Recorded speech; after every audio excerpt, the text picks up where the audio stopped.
People paying money to see me in a 20-by-20 ring.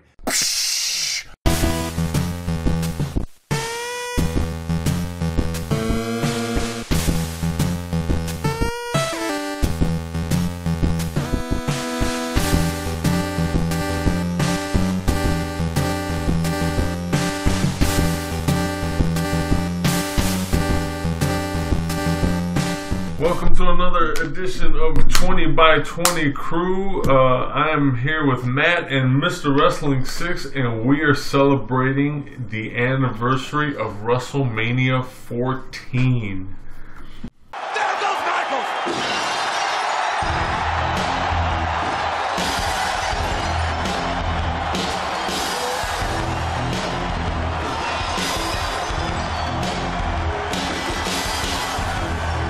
Gentlemen, will you ever forget Wrestlemania 14?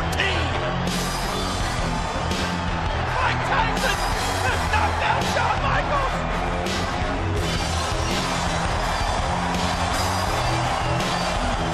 This place is going nuts. Stone Cold has won the title. And Mike Tyson is a member of Stone Cold University. 20 years? 20 years ago. 20 years, good God. God, when you put it like that. Right? As if I already don't feel old enough. Yeah, you want to say how old you guys were when that happened? Nah, I'm just kidding. I'll say it. I'm okay with it. I was a senior in high school, so at that time I was 17 going on 18.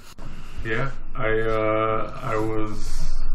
Well, that was, what, 20 years ago? So, yeah, I was like 18 going on 19, so... I was 8. Yeah. I was in elementary school still. I was waiting for like something else to come after 8. I was like, oh yeah, you are a lot younger than us. I learned it was one digit. 8? I'm like, oh, he's going to finish any second now. If I'm not mistaken, I watched this with you, yes? Were you at PD's? I was at PD's for that Mania. I don't know if I was. Yeah, no, I think, yeah, I could have swore. You know what? The old man in me is coming out. My age is showing it because I don't know for sure. It's been 20 years ago, so. But.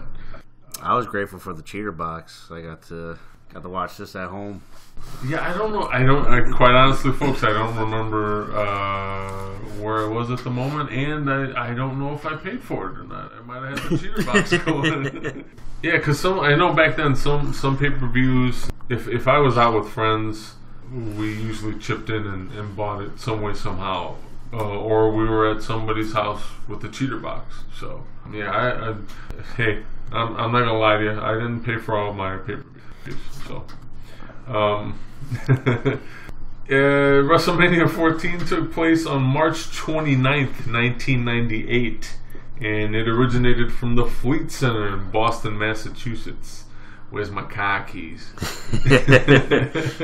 This is probably most notable to you wrestling fans out there because this is Stone Cold Steve Austin winning his first heavyweight championship from Shawn Michaels. That was probably the biggest deal. They did main event. Mike Tyson was the special guest referee. Him and his odd crotch chopping. He reminds the way he did it reminds me of one of my former bosses, who also was a wrestling fan, much older than me, if you can imagine that. But he would always try to mimic certain stuff that the wrestlers did, and one of them was the DX crotch chop, and he did it so horribly. Very stiff. Yeah, he was very stiff at it, exactly. And yeah, it made for some very awkward times at work. Let me tell you. How do you mess up a crotch chop? Right? Picture C-3PO trying to do it. Yes, that is a good analogy. Yeah. Hey guys. Yeah, it was pretty awkward. Shouts out to the Mexican Super Mario if you're out there listening by chance. When you get ever finished growing. This was sponsored by M&M's, which I I guess it doesn't surprise me these days, some of their sponsors, but I don't remember M&M sponsoring this. Because I know, like, what WrestleMania was that? They had, they were sponsored by PlayStation, and they had the fucking PlayStation blimp in the... oh, yeah. Was that WrestleMania 13? I think don't... it was WrestleMania was it? 13, Okay. yeah. They were sponsored by PlayStation and the fucking blimp hanging around inside the fucking venue. Any way to make money, I guess. Yeah, hell yeah. You know what? I think the idea of a PlayStation blimp is pretty fucking cool. I mean, the gamer in me says, hell yeah.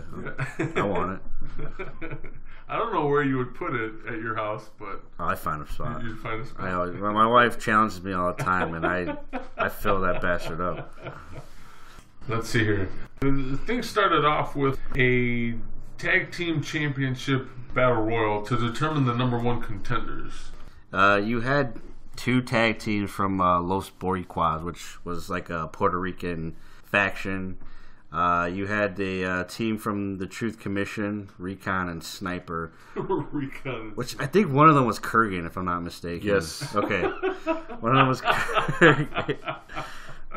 You had the tag team of Bradshaw and Chains with a Z.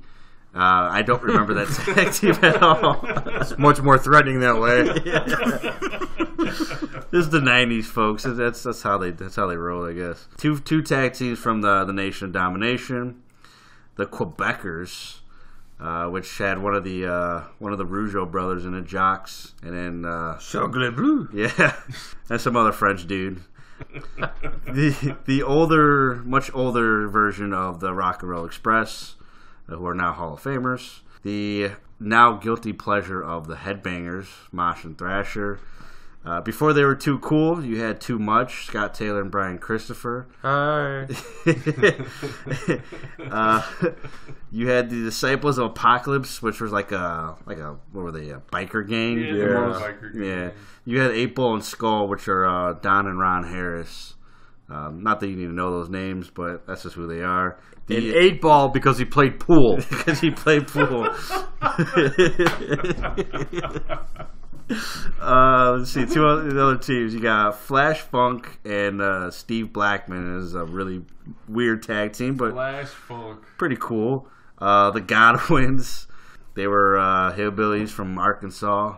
The new Midnight Express, team of Bodacious Bart and Bombastic Bob, which I know every NWA fan loves that incarnation of the Midnight Express better than anybody else. Oh, sweet Jesus. Am I right? No? Okay, not even close. And then I'll just go ahead and say the winner here. The returning Legion of Doom, they're called LOD 2000. Team of Animal and Hulk came back, and they won this thing. This is the whole reason I started watching wrestling was Legion of Doom. I don't know how I feel about them with Sunny, I'll be honest with you. Back then, she was easy on the eyes. Not so much these days. No. I don't know why exactly. I mean, other than to have her out there as eye candy, I really don't know the reasoning behind her being out there. More than likely, you'll find information about that on Bruce Pritchard's podcast. Yeah, I guess it was cool to see LOD win this thing.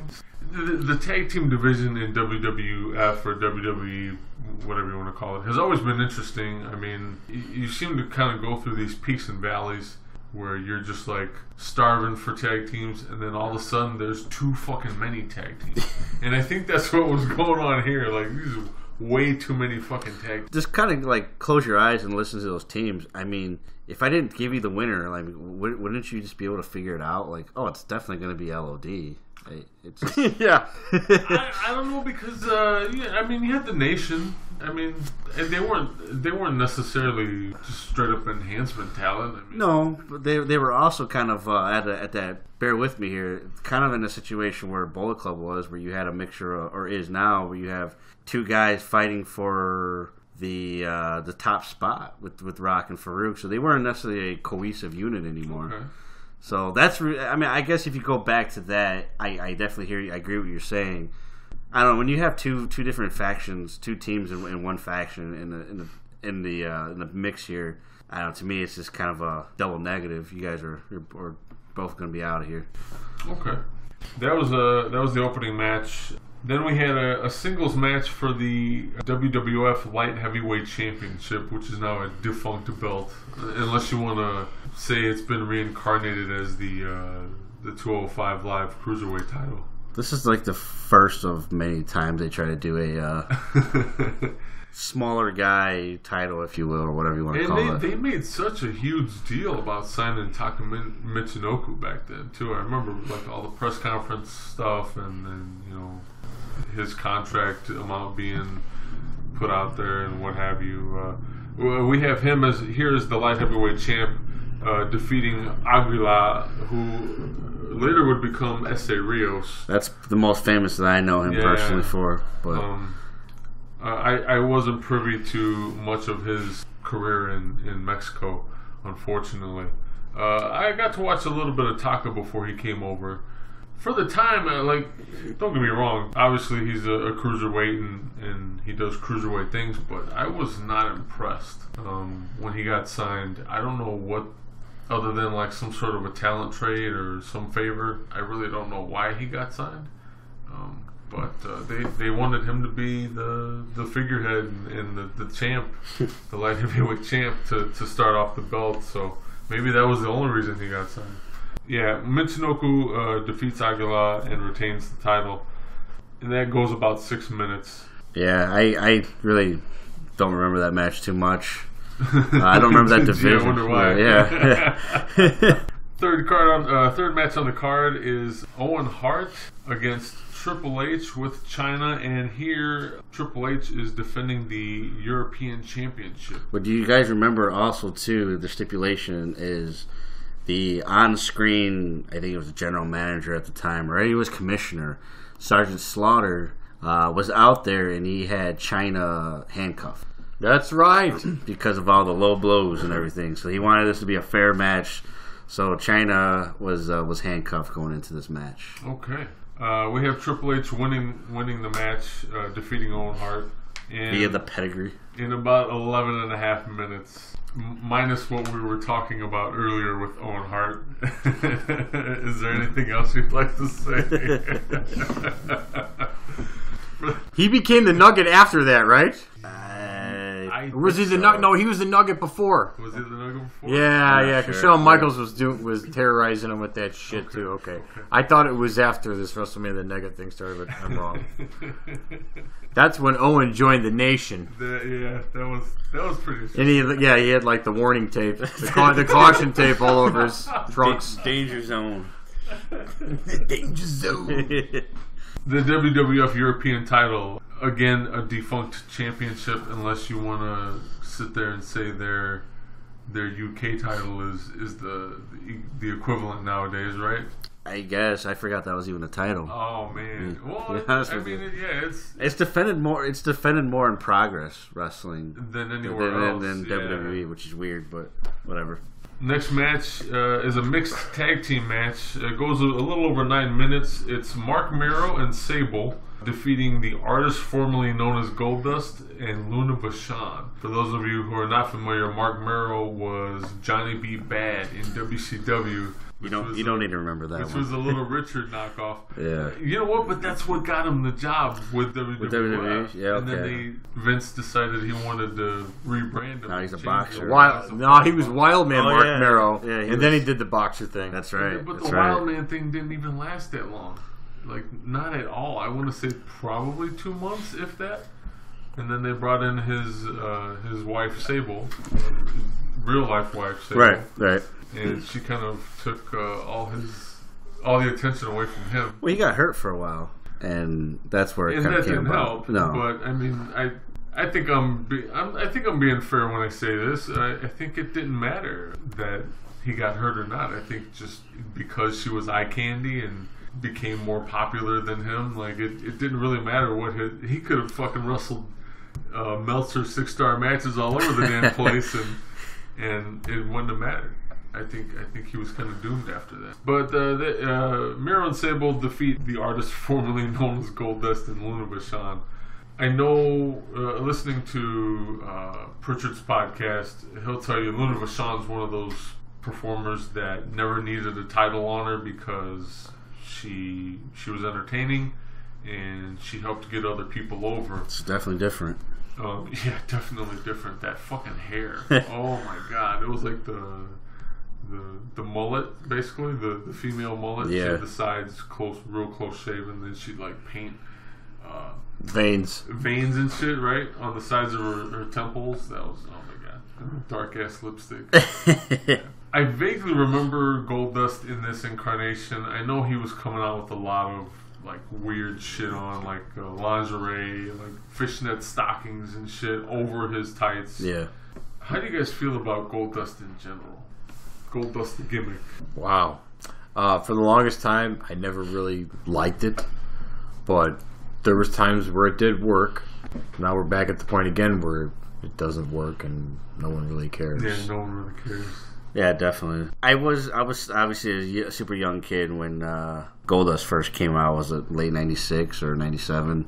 And it was at that time where we weren't necessarily as accepting as a nation of homosexuality, and Goldust was kind of that borderline character. Is he or is he not? And does it really matter? And it was just really different. It was a really different character. So going back and seeing some of that stuff, like it was intriguing. I don't know if it necessarily works this day and age. So I guess in that it certainly worked then for a short time. Overall, it's just one of those characters that the glass ceiling was really low on, and you certainly had no chance of ever breaking it. It was just, I mean, you're never going to be world champion. You're never going to be anything, really. So I think this is where I insert the footnote that Vince Russo was a big part of a lot of the Goldust stuff that's out there. Take that how you like. I know a lot of people aren't fans of Vince Russo. I myself included. I like the gimmick when it first came out. Him as a heel and how uncomfortable he would make the guys and all that. That was awesome. Here as the artist formerly known as Goldust, complete and utter horseshit. It was bad. It was not entertaining. I would have much rather watched Luna Vachon fight Mark Merrow at this point. And she could have. She definitely, and she probably would have won. Like, shoot or not, I think she would have won. I will say at one time Goldust did, like, how you said he made the guys feel uncomfortable, which he did. But like, it was kind of scary sometimes. Not all the time, but sometimes it kind of freaked me out. Like, it spooked me out. Like, when's he gonna do that bite thing? And like, there's stories out there in podcasts and YouTube and stuff where guys that worked with him talk about how just uncomfortable he made the other wrestlers when he was in character. And obviously, there's some stories out there too where his father was not okay with the gimmick and kind of disowned him for a little while because he didn't want his son playing a homosexual. So there's that too. It definitely hit a nerve with a lot of people. I told my son I didn't want him doing it. I told him 479 times. The boy never did listen. Sorry, I had to do that. This is burning in me.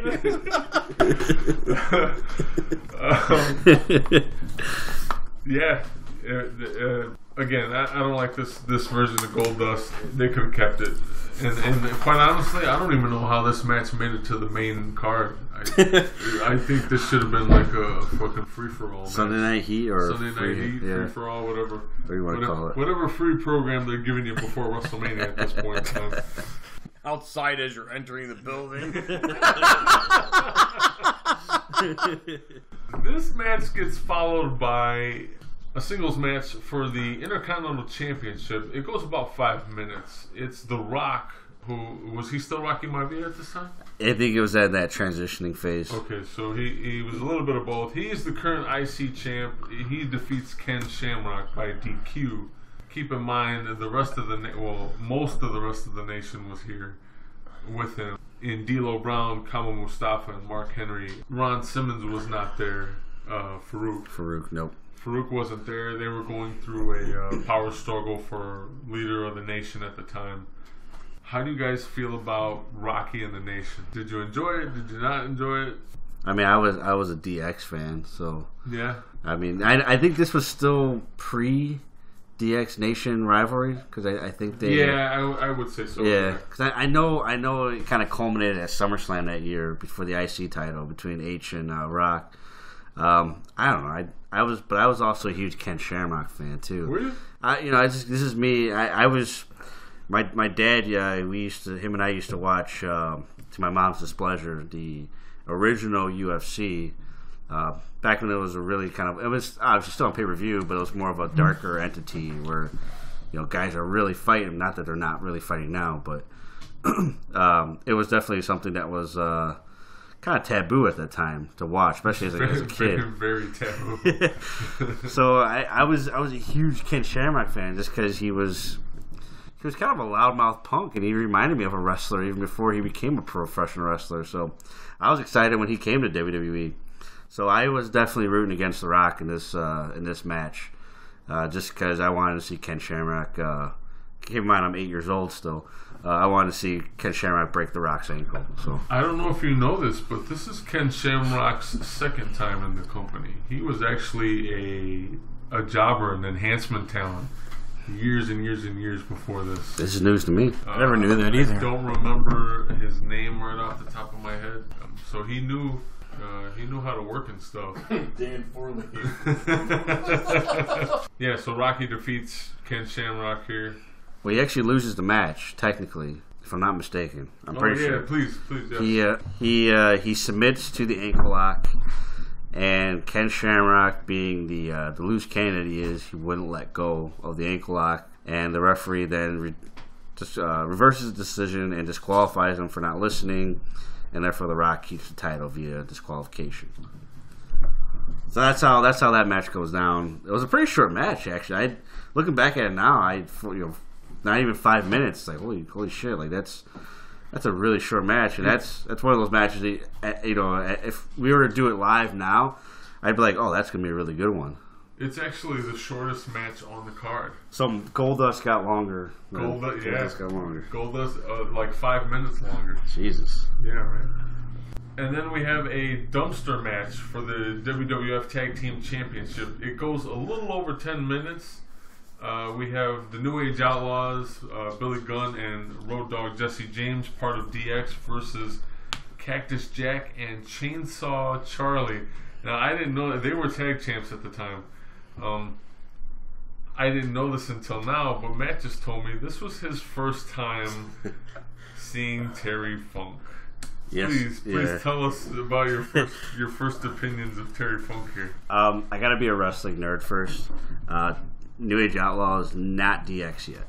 Oh, you're right. Next night right. they become DX. You're right. Yeah. So I had no idea who Chainsaw Charlie was, and this guy comes in and he's got pantyhose over his face, and he's old as shit. And I was like, why is he even wrestling? And he's acting like a freaking maniac. And I had no idea that this guy was like a legendary wrestler until like a month later when I'm talking about it with a mutual friend who got me into wrestling. I was like, dude, this guy's Terry Funk. Like was in the NWA. He was like, he does all this great stuff, and I was completely dumbfounded. I'm like, man, this guy now is acting like a complete maniac, dressing like an old almost like a Texas Chainsaw type killer. I mean, I guess that's what it's supposed to be, Chainsaw Charlie. But I don't know. It was just funny because it's just there was my ignorance as a wrestling fan at the time, where it's like, oh, this guy's terrible. And it's up being one of the better wrestlers, in the business. It's funny you mentioned the Texas Chainsaw, because the story behind this whole gimmick of Chainsaw Charlie was, I want to say the promotion was FMW in Japan. Terry Funk had worked in, and they wanted him to come in, and originally they wanted, I believe it was Vince Russo, wanted Cactus Jack to show up with this box. And week after week, he would show up with this box. And eventually, we would get to see what's in the box and who was in the box. And they decided that was the way they were gonna bring Terry Funk in. But too many people knew who Terry Funk was, and so Terry Funk decided to put his 2 cents into the conversation. He remembers there being a Leatherface gimmick over in FMW. I can't do a Terry Funk voice, but in Terry Funk's words, let me come in. I'll mimic Leatherface, and I'll bring my chainsaw from home, and I'll come out of the box like that. We'll scare the hell out of everybody, and I'll put something over my face, and that's how Chainsaw Charlie became Chainsaw Charlie. Knowing that now, what got lost in translation in Terry Funk's eyes? How do you go from looking like Leatherface to a guy dressed in jeans and suspenders with pantyhose over your head wielding a chainsaw? That's what I want to know. There's no better face mask you could come up with. I mean, it looks like he's trying to rob a maple syrup store. Your thoughts on this match, Mr. Wrestling 6? I thought the match was cool. At the time, I also did not know a lot about Terry Funk. Let alone did I even know that Chainsaw Charlie was Terry Funk. I mean, I kind of knew who he was, but I'd never seen him in the matches. I've heard the name, blah, blah, blah. I've seen like some ECW promos stuff before, but never saw him wrestle. Knew he was a legend, but didn't know anything other than that. You got to work with Terry Funk, didn't you? Yes. Yeah. A distant cousin. A distant cousin. Yeah, this drunk lady we would work with on a couple different times. And we used to call her DTF, Drunk Terry Funk. Because she just looked beat up as hell and walk around fucked up like him. And just say crazy shit, but be convincing while she was saying it. I should have. Yeah. It's like looking like Leatherface. That's kind of how she was. I think she would say, yeah, if she said, I'm going to come like Leatherface, it would be how she saw Leatherface. We should have bought some pantyhose for her and put it on her head. Like she would have been. Took pictures with her. Get her all jacked up. Hey, put this on your head. Okay, honey. She would have done it. Like, chainsaw and a cigarette in her hand. Hold my bottle. Hold my bottle of wild turkey for me. Don't forget my pills. All 8 bottles. Cactus Jack. I don't know if this was my favorite incarnation of Mick Foley here in the company, but definitely awesome to see Cactus Jack all the time. Really quick, what was your favorite version of Mick Foley in WWE? I'm going Cactus Jack. Cactus Jack? Man, I still gotta go Mankind. Yeah, that early Mankind stuff was really fucking cool. Cactus Jack's really close though. I much more enjoyed Cactus Jack in WCW and Japan and places like that. What do you guys think about the New Age Outlaws here? And remember, they were not DX. That happened the night after. Yeah, not quite yet. Yeah. I remember around that time with Mania on the rise. Shawn Michaels and Triple H were talking to them backstage. They had some segments. They might have been on a Raw or something. It had to have been Raw. Yeah, it had to have been Raw. But I would even think to myself, like, how come these guys aren't a part of it?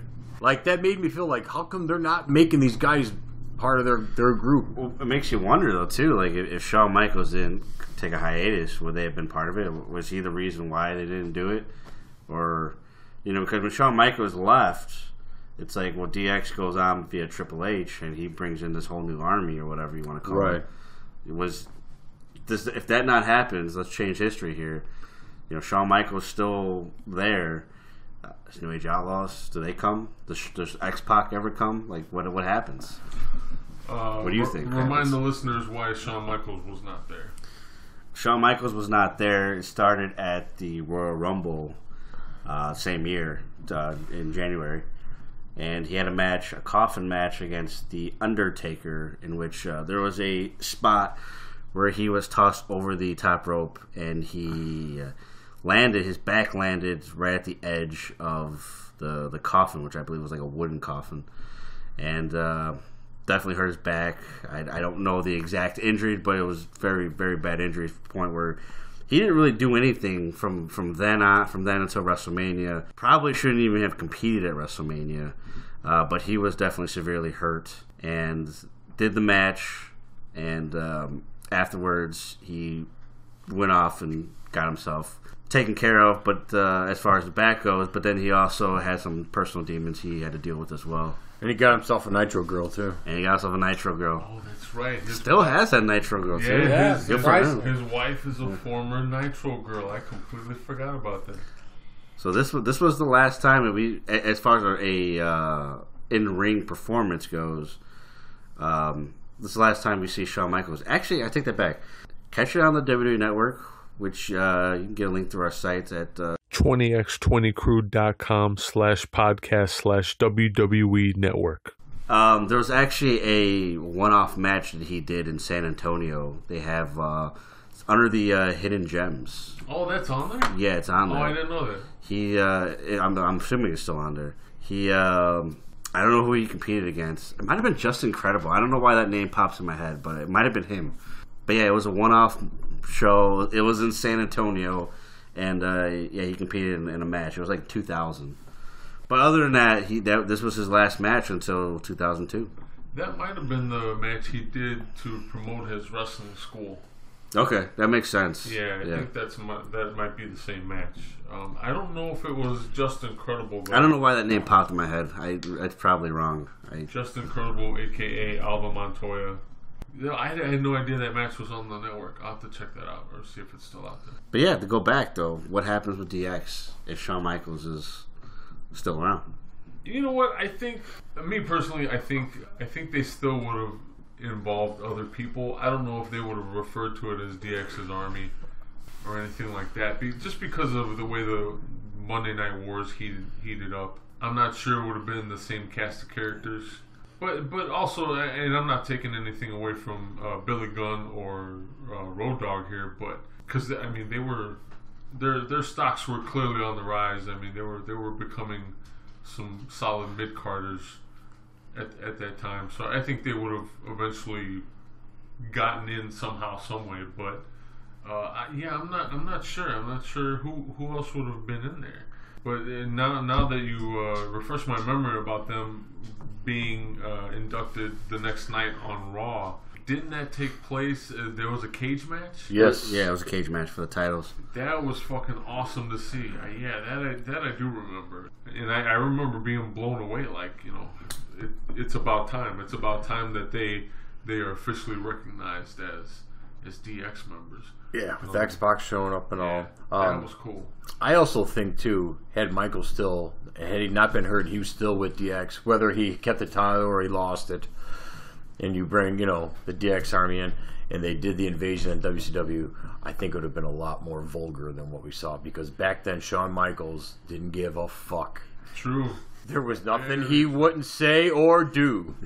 I mean, there's a lot of stuff you guys can uncover out there about that whole invasion thing. And I'm sure we'll cover it on another episode. But they were told not to go in the building at all. They were told a bunch of stuff, and they still tested the waters. And I'll leave it at that. But you're right. I agree with you on that. I think it would have been a hell of a lot more vulgar. And envelope pushing, if you will.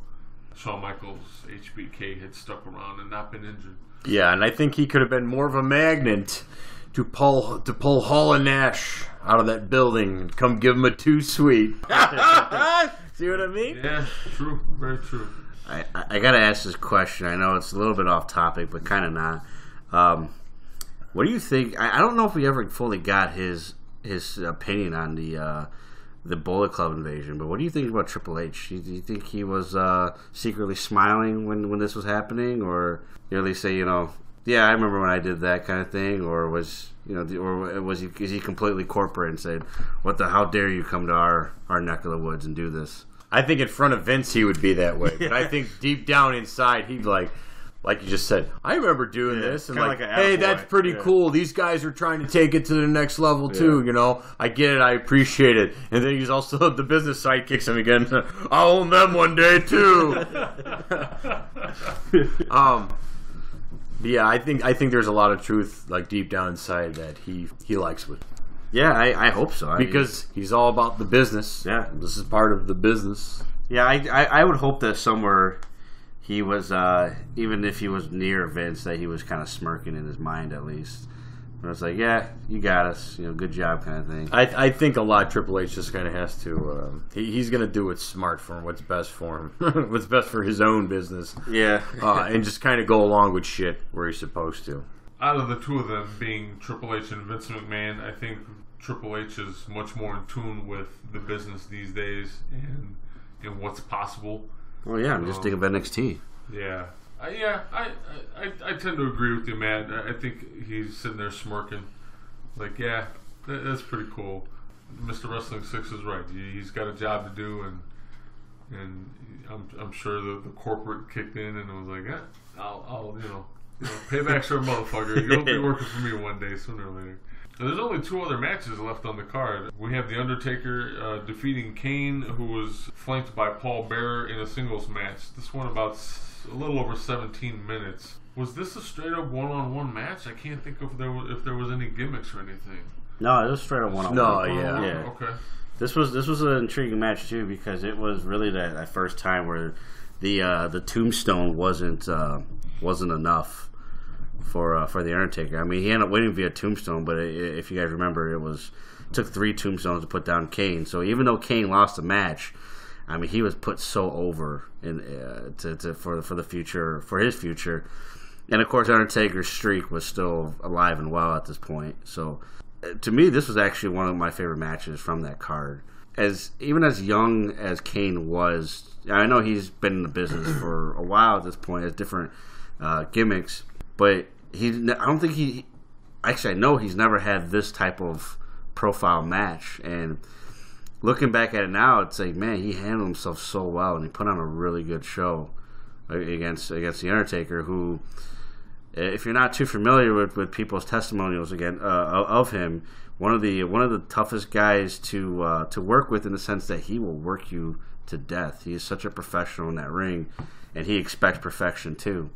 And Kane really delivered in this match. Even going back to the Isaac Yankem days of Kane, before he was Kane, I don't remember him coming across as a horrible worker at all. I mean, he's been stuck with shitty gimmicks here and there. Yeah. But he's always been up there as far as caliber of work. I really enjoy him as Kane. Obviously, the gimmick has withstood the test of time because he's still doing it. And Paul Bearer was I could give or take Paul Bearer. I mean, I think in the early parts of Undertaker's career, I think it worked out better than the later years, but he was entertaining. I don't remember. This might have been the pay-per-view. There's a pay-per-view where Paul Bearer is at ringside, and the way they're shooting the camera, he's trying to run past one of the cameras at ringside away from someone, and I don't remember who it was. We're gonna have to dig up the footage somehow, some way, and get it out there. But you can't see his legs. He's running away, and you can't see his legs, and he's a pretty portly guy, and so he's trying to run from one side of the ring around the ring steps and onto the other side.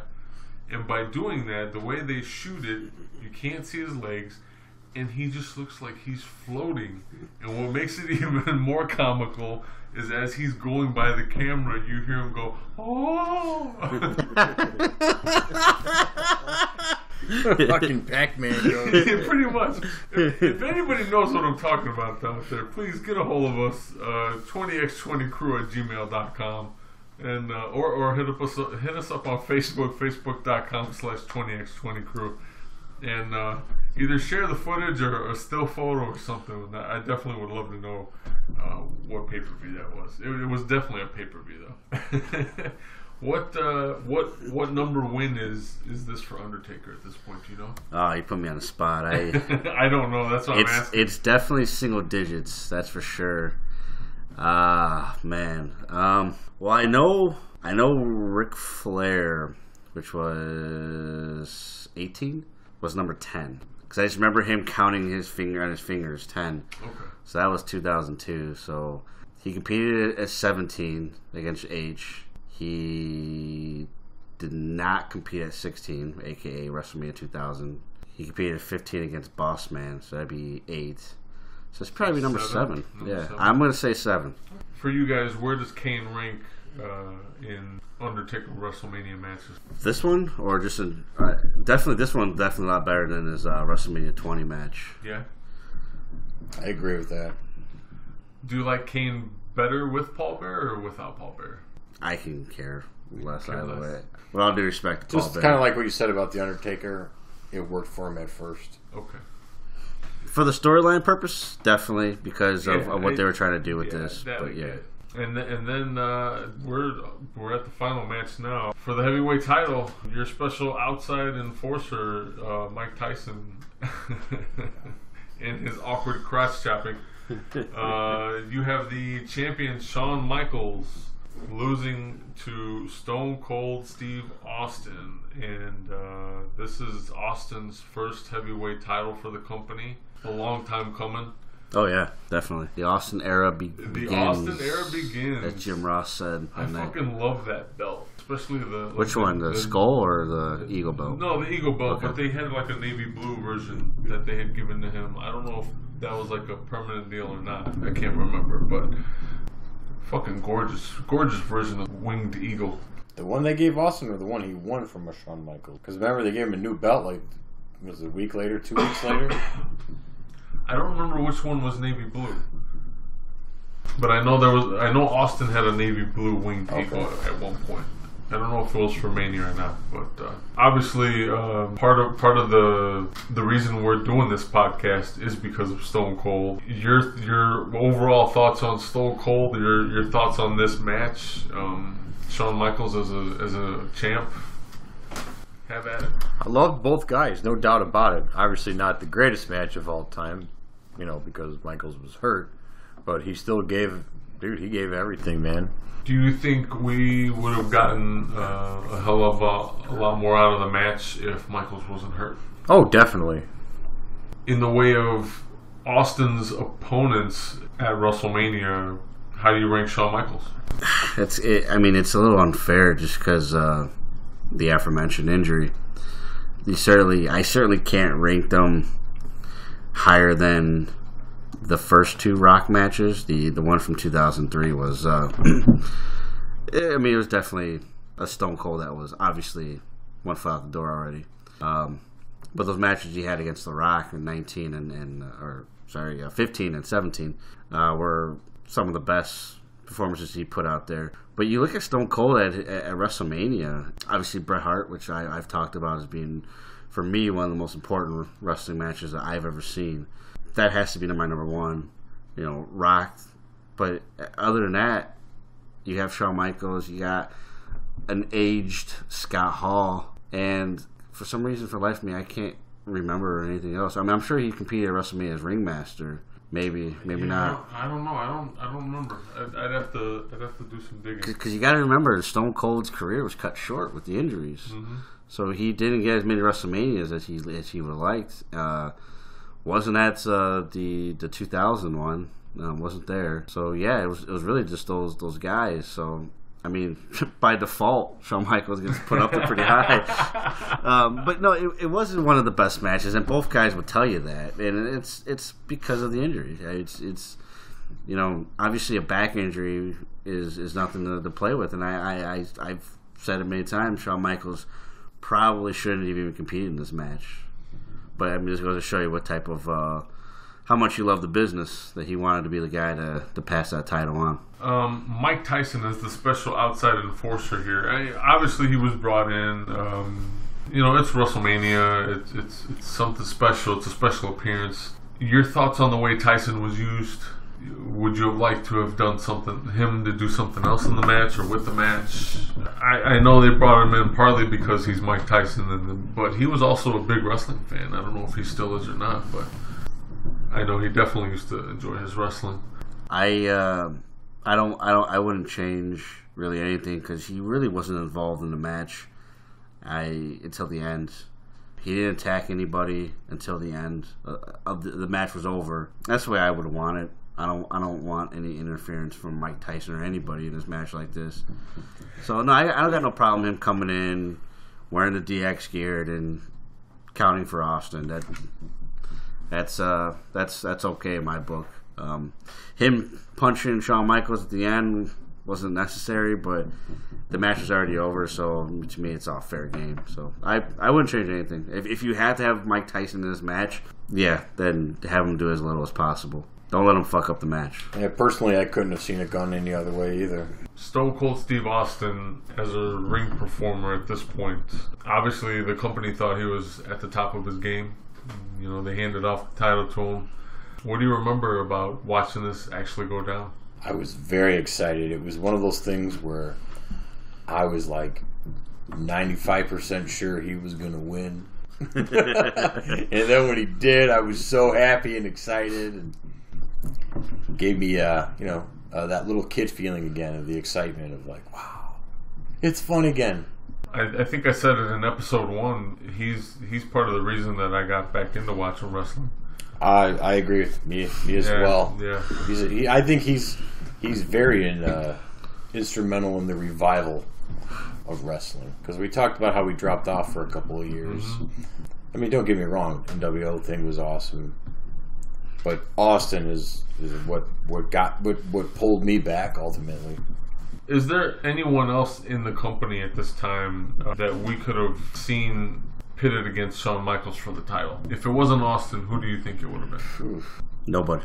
WrestleMania doesn't happen. That's how. I'm being serious. I mean, that WrestleMania happens, but Stone Cold was the only logical answer. Given. What if he was hurt? If he was hurt, you had to pick somebody. I would pick Owen Hart, but there's no way in hell that would have ever happened. Why Owen? I say Owen because revenge of what happened to Brett. Man, that's good. He's driven by hate. Dude. It's a whole new angle for Owen, man. I like that. I'm kind of surprised they never went that way. You know, I mean, obviously, there's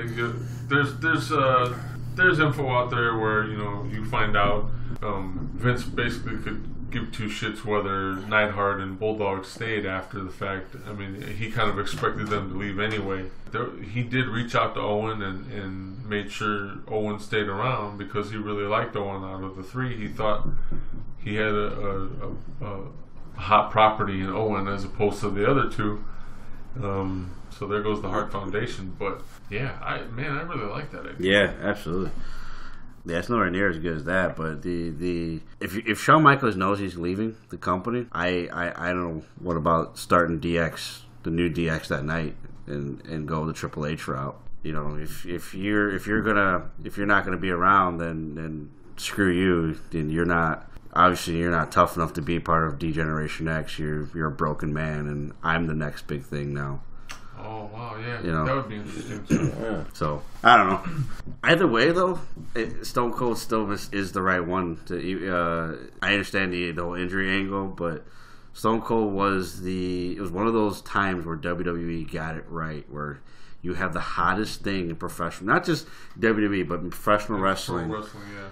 And it's like, what do you do with that guy? You put the goddamn title on him and you run with him for as long as you can. And they did it. They did it for the most part. They did it. So that was the easiest answer of a champion was going for Stone Cold. Any other news and notes you want to cover for this WrestleMania? No, I mean we kind of hit on a lot of it. I mean, obviously this was the beginning of the new incarnation of D-Generation X. The Austin era. The Austin era, yeah, the Austin era begins. Yeah, and you know, The Rock became kind of a star shortly after this. I mean, he became the leader of the nation. He had some tremendous matches with Triple H and throughout the 90s and early 2000s, but it started with that SummerSlam. Fully loaded. They fully loaded, when they had what was it, the bull strap match? Yeah, those guys beat the shit out of each other. other. The ladder match at SummerSlam. SummerSlam, the next month, yeah. Yeah, they destroyed each other. So, I mean, this was kind of like that first time where The Rock was really starting to hit that plateau of superstardom. And then Ken Shamrock too. Ken Shamrock to me is one of the biggest disappointments in professional wrestling because he left. He left when he could have been something huge. Yeah. I really liked Ken Shamrock. I know he's kind of a jag-off to deal with, but you know, there's other wrestlers who have that same thing that they can say about them. He chose MMA, and he chose a career of losing, constantly to instead of being a world champion in wrestling, because according to him, it was too easy. Well, didn't he? It was too easy. Did he not end up? So was losing, by the way. Did he not? Did Ken Shamrock not end up in TNA? He did for a little bit as NWA heavyweight champ. First world champion in TNA, yes. Okay, and that was still the NWA belt. Mm-hmm. Yeah, it was. Okay, but then he went back to MMA and lost some more. I mean, obviously, at that point, the NWA title or TNA title, because I think they were trying to co-brand it at that point. Obviously, still nowhere near as big or major as the WWF title. Yeah, if Ken Shamrock doesn't leave, he's. I mean, just think about it. I mean, he's main eventing WrestleMania with Kurt Angle. At some point, I think. Okay, let's fantasy book that. How from WrestleMania 14 until Shamrock becomes champ? How what are we talking? Months? A year? It's tough because the Austin era, probably over a year, because he was still in WWF in '99 to 2000. I would say probably a couple years till they finally realized what they had. I don't know in 2000. I don't know how much of his foot was out the door.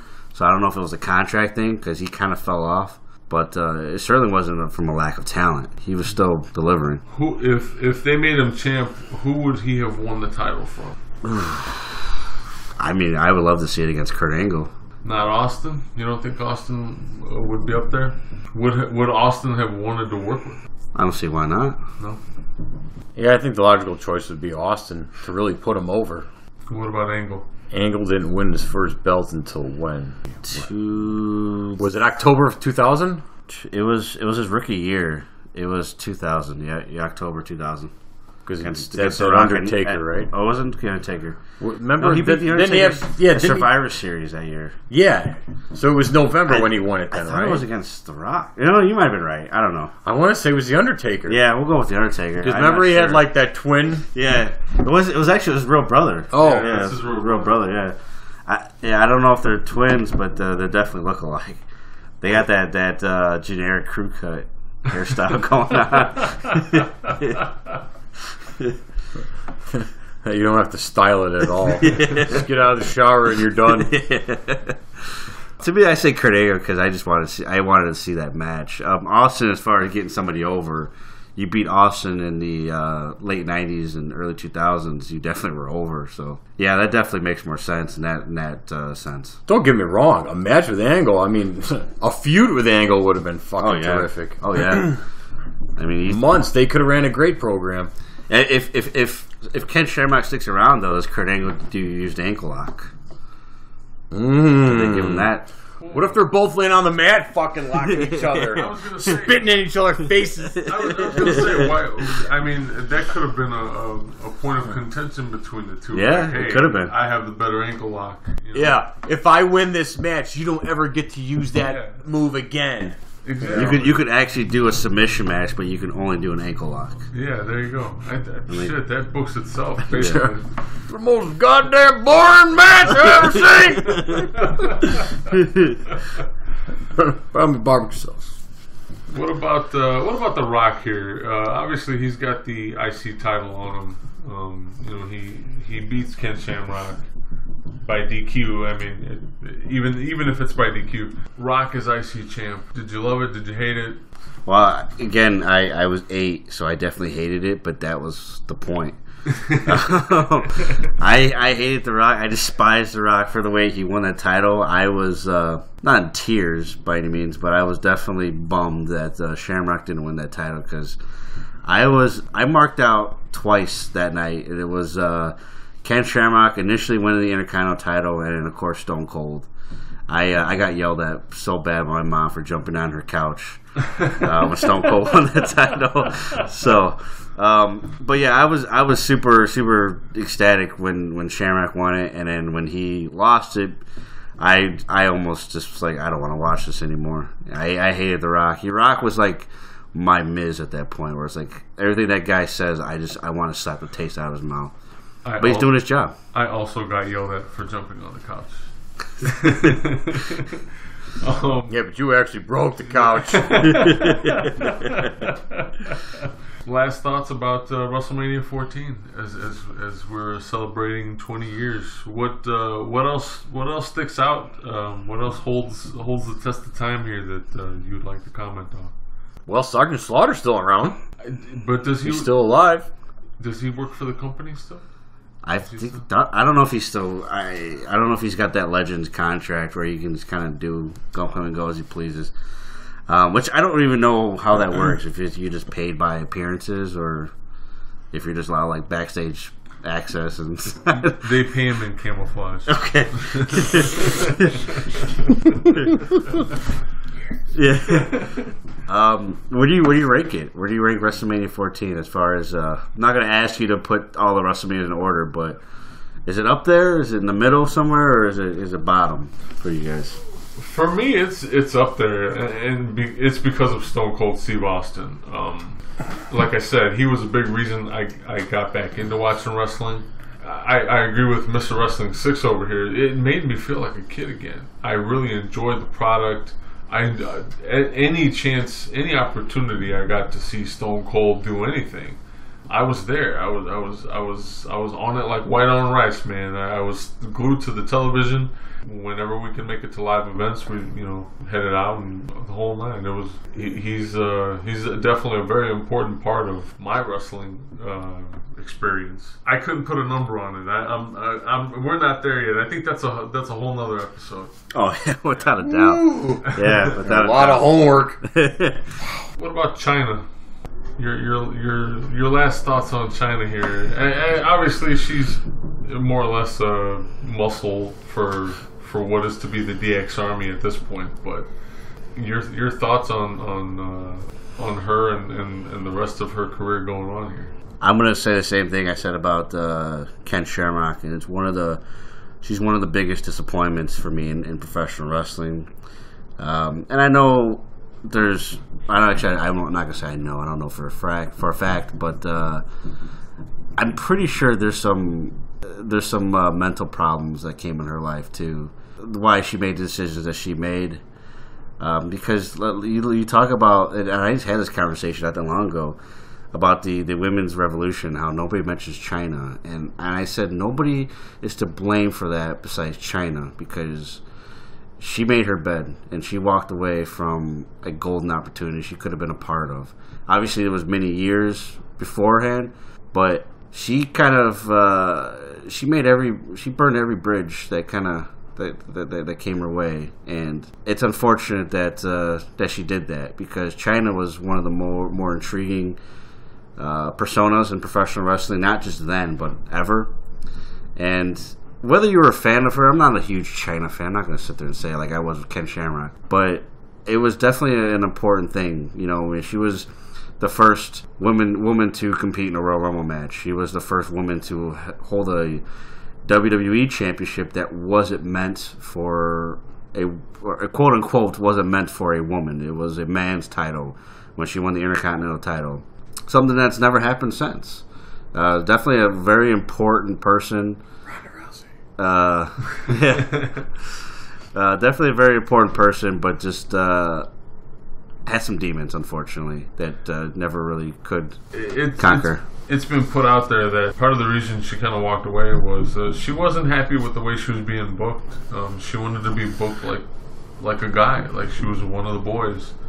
And they, for whatever reason, wouldn't book her. And again, I'm not putting this all on Vince Russo, but he is partly to blame because he was doing some of the booking. So I think more than anything, her patience probably wore thin, and she just got tired of it. Even though she made all these progressive milestones for women in the company. Yeah. It gets forgotten nowadays too. It does. It does a lot, and I think a lot of that is intentional. No one wants to. It kind of like the whole thing with Macho Man. You do bad by the company, and they just kind of sweep you under the rug until they're comfortable with having you back around again. Yeah. So I miss China. Yeah, I do miss China.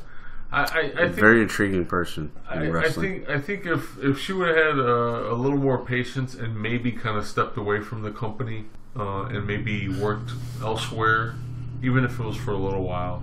And I'm not saying here in the States, like maybe try to work in Mexico or Japan, somewhere, because I mean there were other opportunities for her. I mean, she could have, and shit, if she wanted to be booked so badly like a male, she could have went and wrestled in FMW where they were doing death matches and the whole nine, and she would have held her own. Well, she had opportunities most recently in TNA, and it was an ultimatum: you do this, you don't do adult movies. We don't want that. And she wanted both. She wanted she wanted to step away from that, which whatever, it's your choice. You do what you want. But I certainly feel, giving everything that that she went through in wrestling, that having that opportunity in professional wrestling might have helped her. Not saying that she would be here today had she made that choice. I'm not saying that anything like that, but I don't know. I felt that maybe that would have. I still feel that would have been a lot better for her if she made that choice instead of doing the other stuff. But going back to WrestleMania, this was another little quick fact about me. This was my first WrestleMania that I watched live, and that streak has continued since. I don't know if I surpassed The Undertaker yet. I don't want to do the math. But yeah, this is my first one that I watched live from beginning to end. I've seen them all since, but... So does this mean you're going to lose against Brock Lesnar at some point? Brock Lesnar's going to cost me from seeing... Okay. Yeah, which could be this year. It could be this year. Yeah, I don't know if I can sit through another Brock Lesnar main event. but yeah, so this one holds a special place. I like for a lot of us, anytime we have a first, first time you saw anything, like Booker T was my first my gateway to wrestling. So he holds a special place in my heart because it was my first wrestler I ever saw. So this was definitely a special one for me. And again, my two big markout moments in Stone Cold. And the other great matches like with The Undertaker, and I love the dumpster match. I thought that was really cool, especially at 8 years old. I'm like, did they do that? They put people in dumpsters? Yes, yes, they do. Yeah. So I was like, yeah, it was cool. I wouldn't say it's my number one by any means, but it's definitely ranks up there. It's an important one for me. For more information on WrestleMania 14, you can always visit us over at 20x20crew.com. If you'd like to catch it on the network, we have information on that too. Just head over to 20x20crew.com/podcast/WWE network. And of course, you can also visit our store on the website and purchase a copy of WrestleMania 14 to take home. Which is, if you're a collector, it's definitely an important piece to have in your collection, especially if you're a Stone Cold Steve Austin fan. You can catch us on Twitter at 20x20crew. Catch us on Facebook at facebook.com/20x20crew. Let us know what you think about WrestleMania 14, your favorite moment, your most hated moment, anything you want to talk about. Thank you for checking out this anniversary episode. Until next time, we'll see you in the ring.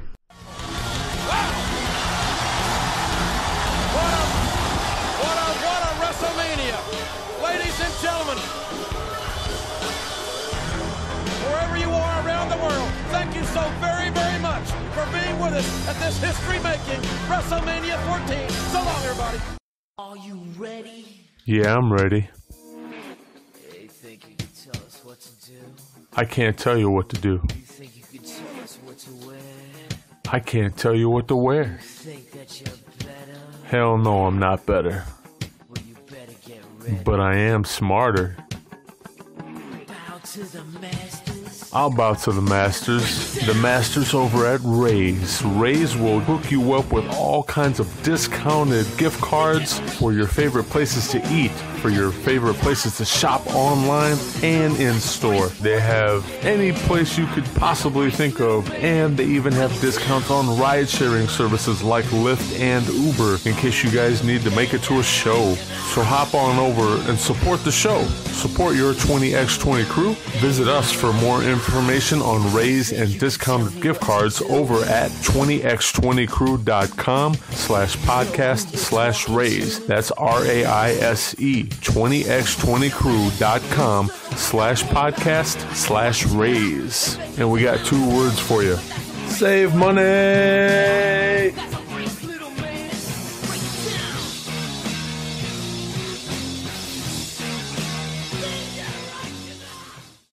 WrestleMania 14 was originally sponsored by M&M's. I'm always fascinated about their sponsors. It isn't something that you necessarily pay attention to. Has there ever been a sponsor that like stuck out in your head for one reason or another, good or bad? I don't know. Like I guess I never really paid too much attention to the sponsors myself. I always loved. It was like a good year, it seemed, that they were doing Diet Mountain Dew. So every time they show them, they had these bright ass neon green drinks in front of them, and it was almost distracting. Just the lights touching it, and it was shameless plugging and good for them, but yeah, it just threw me off. It was like I'm sitting there trying to watch the product, and I get these bright ass green pops in front of me. And the original date for WrestleMania 14 was March 29th, 1998. They had an attendance record of 19,028 people, and it took place at the Fleet Center in Boston. Mike Tyson was a special enforcer in the main event. This was Austin's first heavyweight title reign. Shawn Michaels wrestled with a severe injury and would not compete again until SummerSlam 2002. This WrestleMania is also cited as being the beginning of the Attitude Era because of Austin's title reign. That beginning of the Attitude Era is it's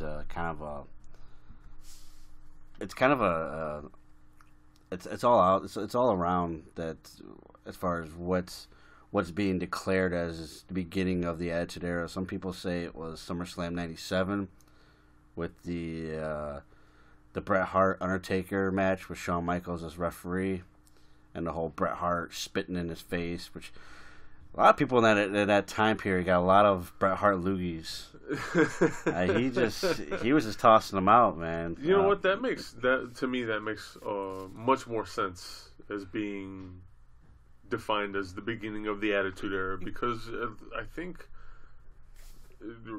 thinking back now, I think Bret Hart was probably the first one to be actively attitudinal. Yeah. And he did it consistently. That's a technical term, by the way.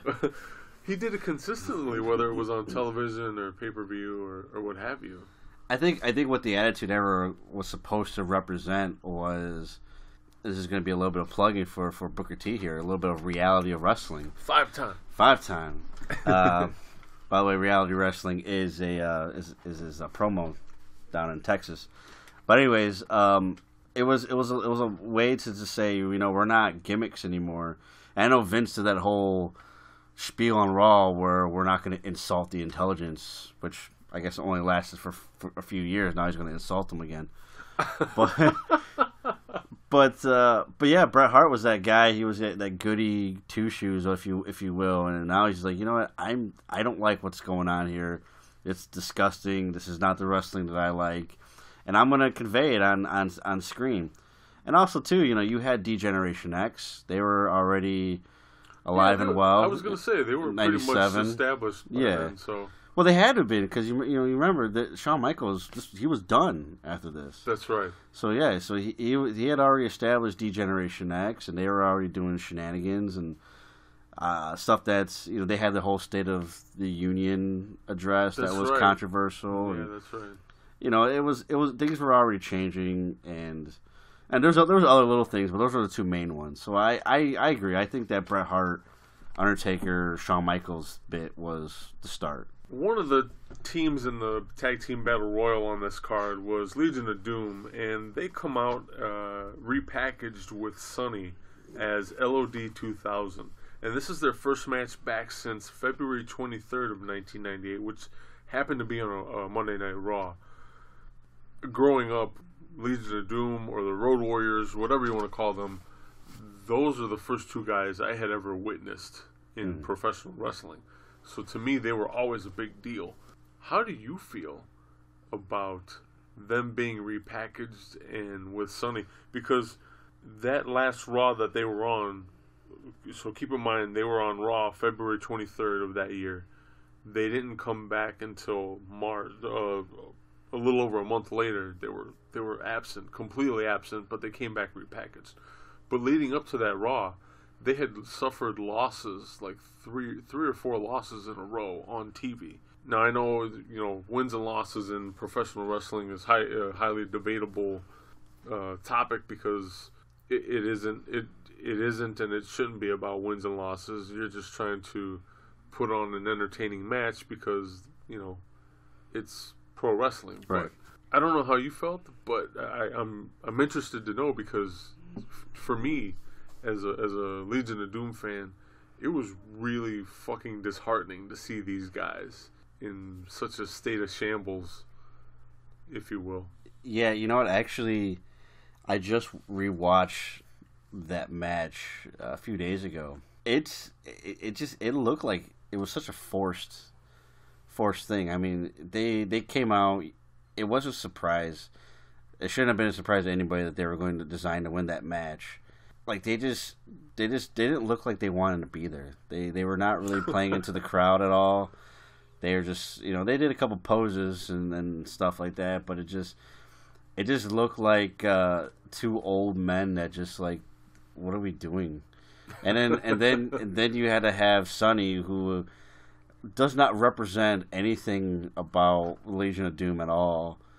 I mean, she was, prior to this, she was managing the Body Donnas. The Body Donnas, yeah, and it's like, I think the Smoking Guns too. Yeah, Prior to Smoking that, Guns and too. Yeah. she's just like, hey, I'm just gonna go, because I'm attractive. I'm just gonna do this, and it's like, you know what? It was insulting, as far as I'm concerned. So, it was definitely disheartening is the appropriate term. Okay. It really was. Triple H versus Owen Hart. Owen Hart was the only member of the Hart family or the Hart Foundation to stay with the company following the Montreal Screwjob. It has come out way after the fact that he was more or less persuaded by Vince to stay. Vince was only interested in Owen staying, because he would eventually let go Jim Neidhart and Davey Boy Smith, the British Bulldog.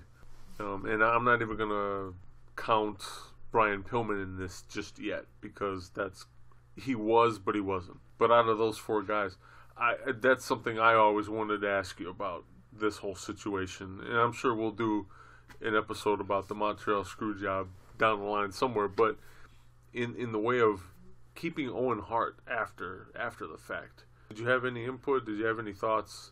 Something I've always wanted to ask you.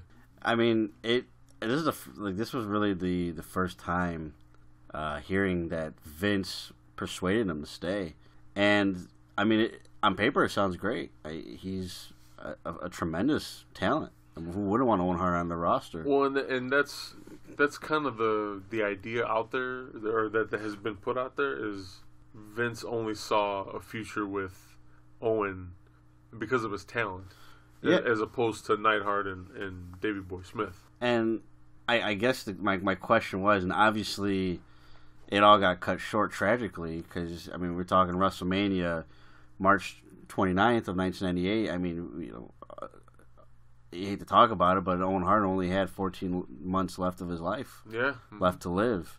Obviously, nobody knew that, but it was what was going to be the plan with him.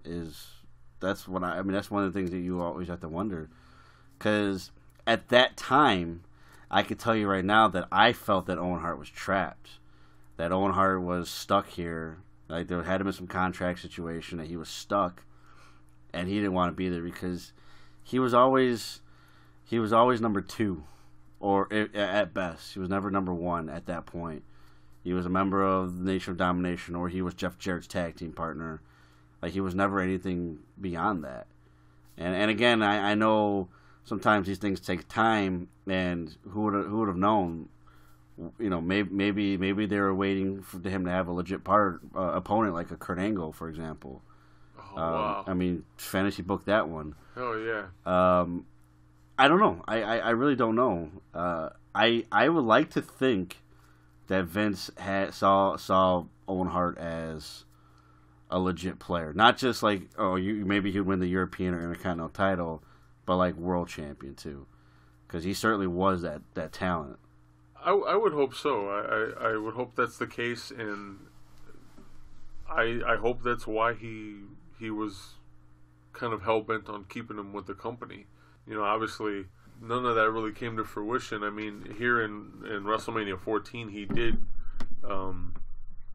or he eventually got the European title out of this ordeal. But yeah, I mean, I don't know. It's one of those tragic what ifs, and it's what I always hated about talking about Owen Hart, because it's like, God damn it, like, man, I really feel I know deep down he was a guy that could have been multiple world champion.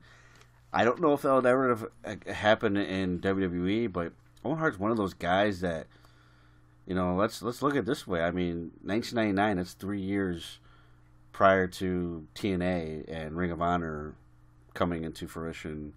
Like, he could have been a star there too. do you think the rest of his career with the WWF or WWE was anything to do with like that curse of the good worker, where, hey, we have a tremendous talent on our hands, he doesn't necessarily need a heavyweight title, we're going to use him to put people over, and that's what we're paying him for? Yeah, you know what, to speak on it as far as today's talent goes, he's the equivalent of Dolph Ziggler. I mean, he's going to put on great matches. That's a good point, man. No matter where he's at, he's going to put on great matches. But if you're going to gamble on the match, which I don't necessarily recommend, I would not bet on him, or I'd bet on him losing. You're absolutely right. It's great talent, and it's really a WWE problem. I mean, I'm not saying it doesn't happen in other promotions, but pigeonholing good workers into not having titles. Not having titles, yeah. Not having anything. You're not even having big moments. Other than a steady paycheck. Other than a steady paycheck. I mean, I guess if that's all you care about, then, I mean, you're doing your job then. But put yourself in his shoes or Dolph Ziggler's shoes. Okay. I think I already know your answer, but how would you feel? I mean, let's say I'm going to pay you $150,000 a year to basically be a very talented jobber, a talented enhancement worker. How do you feel about that? I'm gonna answer that using a legendary guitar player named Scott Ian from Anthrax. When asked about Megadeth or Metallica, you know, if you had a tour with one band, or if you like one band over the other, and his response was perfect, and it'd be the same. My same answer to you is, why can't I have both?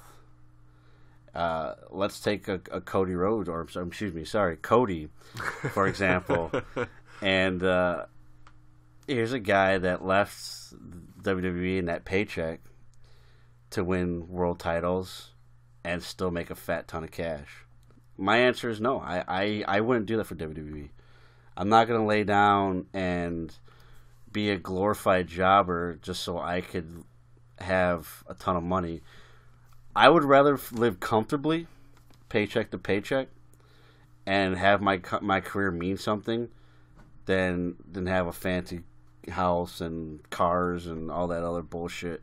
Because at the end of the day, I have to know that what I did for a living, whether it's wrestling, whether it's doing this podcast with you, or whatever I do in life, that it has to mean something. And I'm not talking about just what I brought home that week. It's what lasting impression did I bring? And I've heard rumors that Dolph Ziggler has signed that contract, and I hope it's not true. If it is, to each their own. I wish him the best, but that's a guy that has sold himself short. If he did indeed sign that kind of a contract where you just keep laying down, and we'll pay you handsomely. It's unfortunate. It's very unfortunate. But there's no chance in hell. No chance. This is another point I wanted to. Speaking of this match, this was another point I wanted to bring up. Again, the match is Triple H versus Owen Hart at WrestleMania 14. The European title that Triple H has in this match, he did not earn. It was originally gifted to him as a Christmas gift by Shawn Michaels. So I'm gonna use that as a springboard to also mention the Taka Michinoku versus Aguilar match, also on the same WrestleMania. Yeah, and I'm gonna pair the two together because of titles. Taka Michinoku came into this card the light heavyweight champion. So these are two titles, two championships that seemingly went like nowhere with the promotion. Oh yeah, absolutely. You've been watching wrestling for a long time now. Yep. How important to you are title belts, and the accolades of a champion, in the long run? How not only that, so how important is it to you? And then also, how important do you think it is to the overall product? Because there seems to be this this underlying conversation about, belts are props. This is obviously, the wrestling business is all work, and these are all predetermined matches, so the belts really don't mean two shits. But if that's the case, where's the line in the sand drawn between it being a prop and there actually being prestige associated with whatever title we're talking about? I don't know who's calling them props, but they should stop, because they're not props. The achievement of a champion. Okay. Spoiler alert: wrestling's fake. Okay. Yeah. to that guy, it's still real to him. I'm sorry to tell you, it's fake. Okay, now that the cat's out of the bag with that, it's extremely important. It really is. And you look at champions like Stone Cold when he won the title at WrestleMania, and what he did with that title afterwards. And it was a big deal, because now you wait and see on who that next person is going to be to take that title off of him. And that's what it should be. There should always be that quest to have a challenger, whether he's a good guy or a bad guy, and the quest to take that title away from that champion. And whether it's by honor or whether it's by being deceitful or anything in between, that's the fact that you care about that champion and everything that champion's accomplished. That writes the storylines right there. You don't really have to do a whole lot. And we've seen it so many times where it's rivalries just based off championships, and there's not a whole lot of work put into it, but it just writes itself. And so to have a championship like the light heavyweight title that, let's be honest, was never taken seriously, or the European title where you're giving it as a Christmas gift, or you have Shane McMahon stealing it from X-Pac. He ended up beating it, but it was like your typical like TNA fashion where a million guys interfered for it to happen, and it's like, well, who cares about this title right now? It's one of those things where it's tarnished because every single match is the same thing. Like, he's getting his ass beat, and then the entire corporation interferes and he walks away with it. It's the same shit. And WWE is not the only victim of this. New Japan, same thing with the Intercontinental title for the longest time. It took a long time to get that title to be back to the prestige that it's at now. And you could thank so much of that to Shinsuke Nakamura. And I give a lot of credit to Tetsuya Naito. Even though he was taking that championship and whipping it around, it was again that deceitfulness. How dare you take that title and do that? Now we want somebody to come in and take that championship away from you. It's showing up to have the battle. That's why the Universal Championship doesn't mean anything. And they call it out on their own show. The Miz constantly says the Intercontinental Championship is the only championship that matters on Raw. And he's not wrong. And I hate the Miz. But he's not wrong. And again, that's because you have a champion that's not really there, so therefore you're really a champion. So yeah, there's a lot that's put into it, and it's not just saying here's a place, you're a placeholder, this is a prop, just hold on to and look pretty and smile. There's a lot of work that gets put into it. The level of matches that are put into title matches should be higher than any other match on that card. Doesn't necessarily work out that way, but it should. So it really just depends, and obviously the level of talent that's holding those titles is a big deal. Having champions that deserve to be champions is a huge thing, and you didn't see that with the light heavyweight title. You didn't see that with the European title. You didn't see that with the hardcore title, which was a great title to have. Actually, hardcore titles do work, but when you have people like Terry Runnels winning it, or Earl Hebner winning it, it's like, hey, well, now the championship doesn't mean anything. Anyone can win it.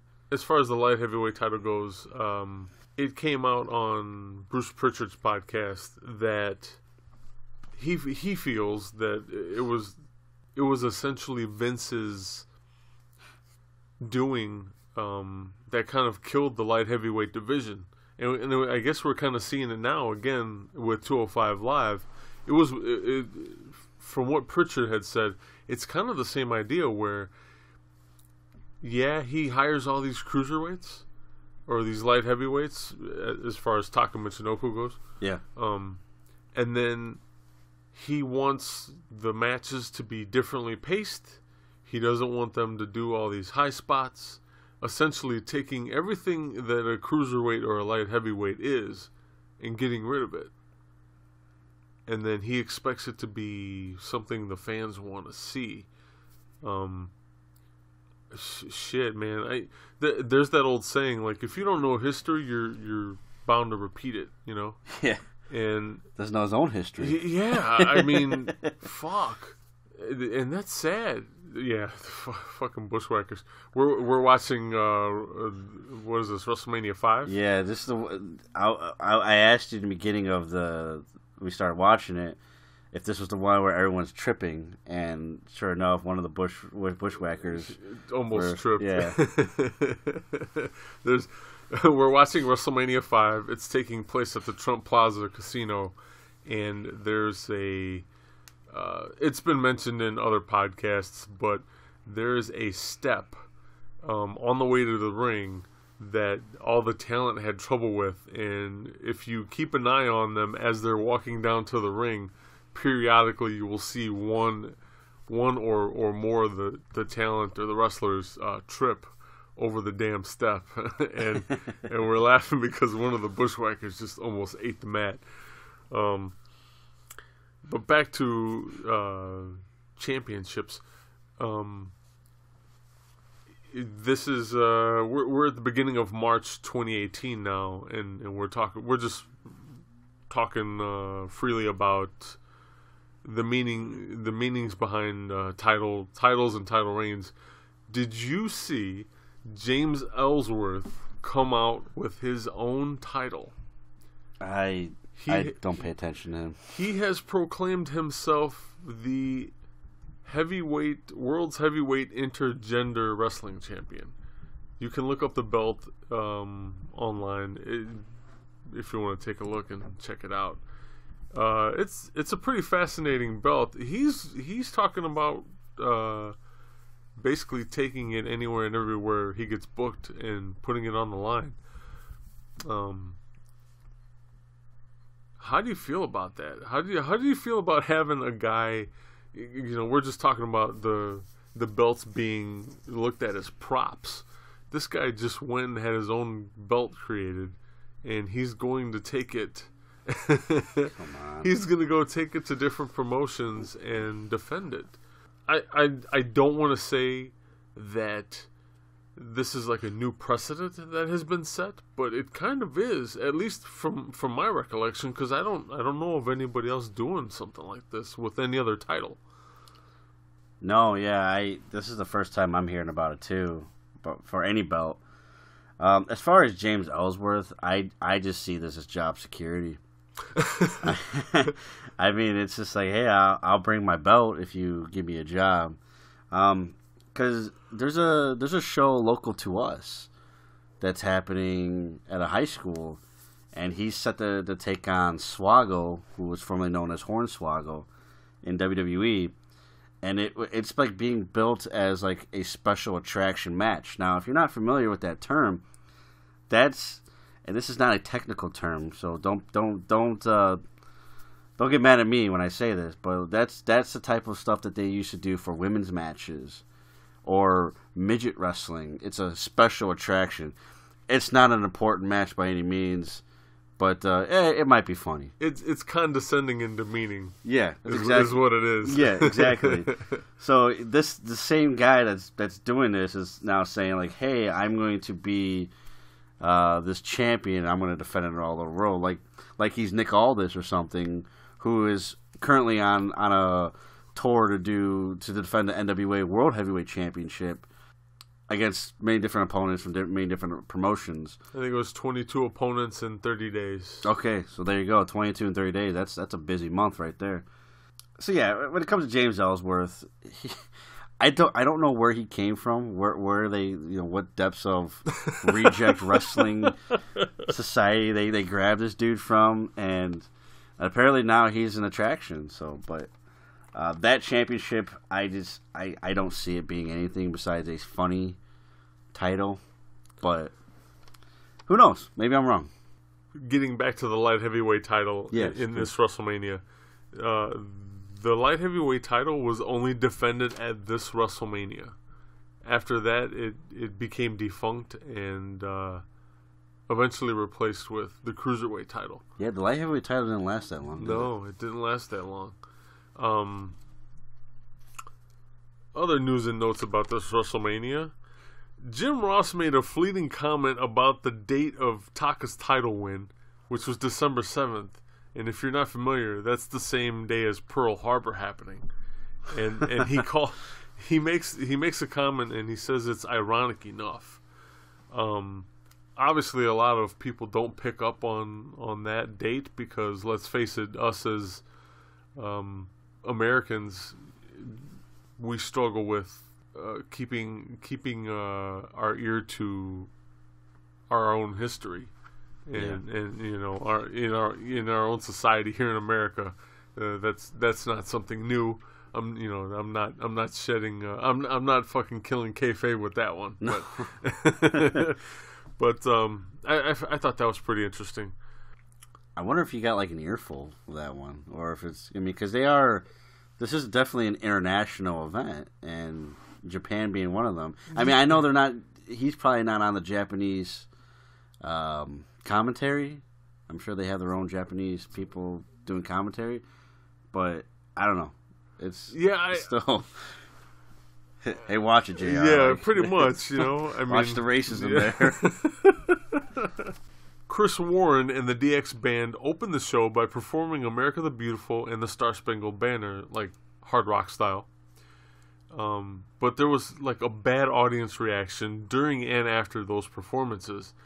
And if you're not familiar, those performances have since been edited off of home video releases and the WWE Network. I vaguely remember. I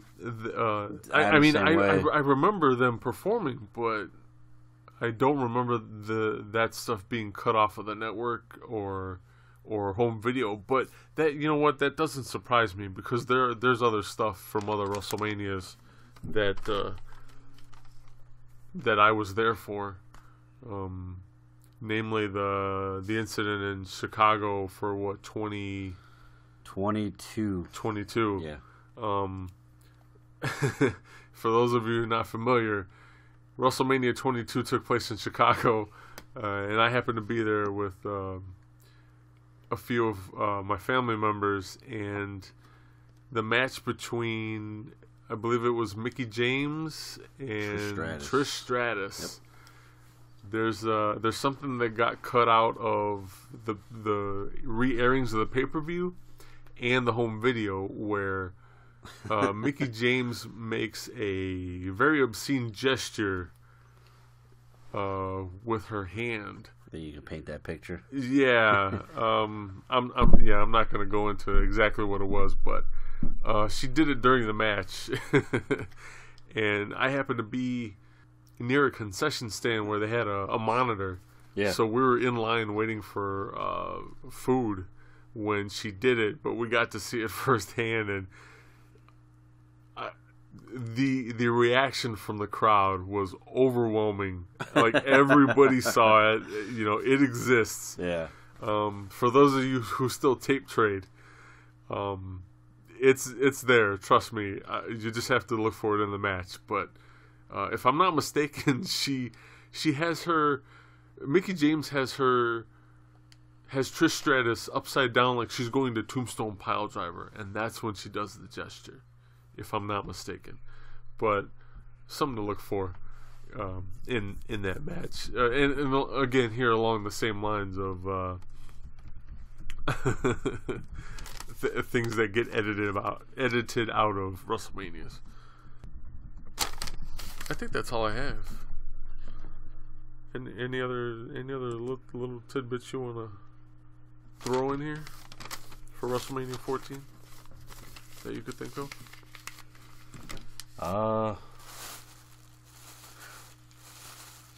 No, I think we hit a lot of it in the original. I'm glad you remember, because I don't. All right, let me save this one.